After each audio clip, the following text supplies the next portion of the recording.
Ears, one of the trickiest spots, and to get that cute doodle look, you really need to make sure that you're brushing the ears all over. And again, we have 6 sides and edges. So outer side, inner side, front edge, back edge, tip of the ear, and upper end of the ear where it joins the head. How you go about this is you support the ear from the bottom side or the opposite side you're working on, and you're using the slicker brush to loosen up the coat.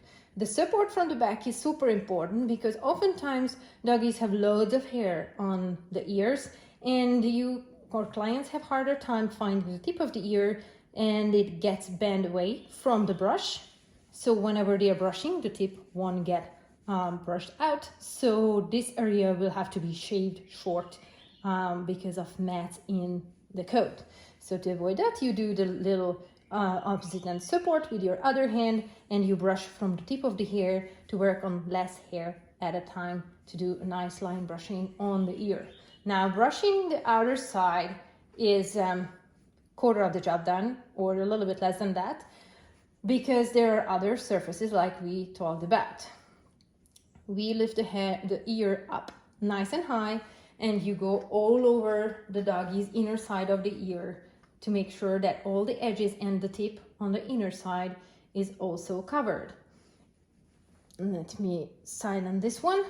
And whenever you're brushing the ears, you need to brush around the opening of the ear canal. You don't want to scratch the ears, the soft tissue there. We are not going in the ear, nowhere close, just around it. But it's very important because if this area is not brushed, then it's higher chance for the doggy to get skin irritation there, mats, even ear infections, because it's just so matted and fluffy that air can get in there.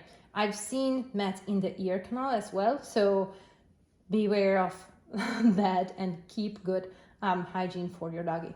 Now, as an alternative, I suggest to my clients to get a shorter trim by the opening of the ears and also on the inner side of the ears, right up until the edge of the ear. Now you can, or it can be done with clippers or with shears. Puppies tend to favor shears for this job, and we can keep this hair nice and short, so there is not much you need to brush, because you need to be super gentle around this area. Doggies have very sensitive skin around the edges, like there, and there is a spot called Henry's pocket that the ear has a little fold, and it's pretty tricky to decide where the skin starts and where the hair starts and the skin ends. So it's easier on the clients if groomers keep this area nice and short and the bottom of the ear nice and short, so we don't have to worry about it. Sometimes I even trim, not this short like I go here, it's like center short, but also shorter around the back area, so clients have easier time with keeping mats away from the area behind the ears. That's not a tweak I like to do to make your job easier at home and the doggy's life comfortable. So it's nothing that changes the hairstyle. It's nice and blended in, but especially if the doggy has nice and fluffy ears, but it's a huge help for clients to deal with the ears. So this is it, how you brush the ear, and then you can go with the comb like this and check any spots that you might have missed. Again, support the ear from the bottom side and move the comb out like the rays of the sun from the middle of the ear towards the edges to cover every single spot.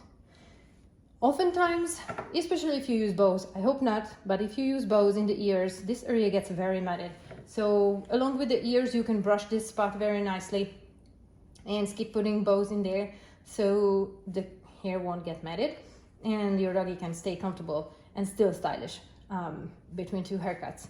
So you brush where the ear joins the whole head and you comb to make sure that there are nothing in there. Sometimes clients skip these 2 spots, so make sure you are covering the bottom side, the upper side, and these little spots where the ear join, so there are no mats hiding in there.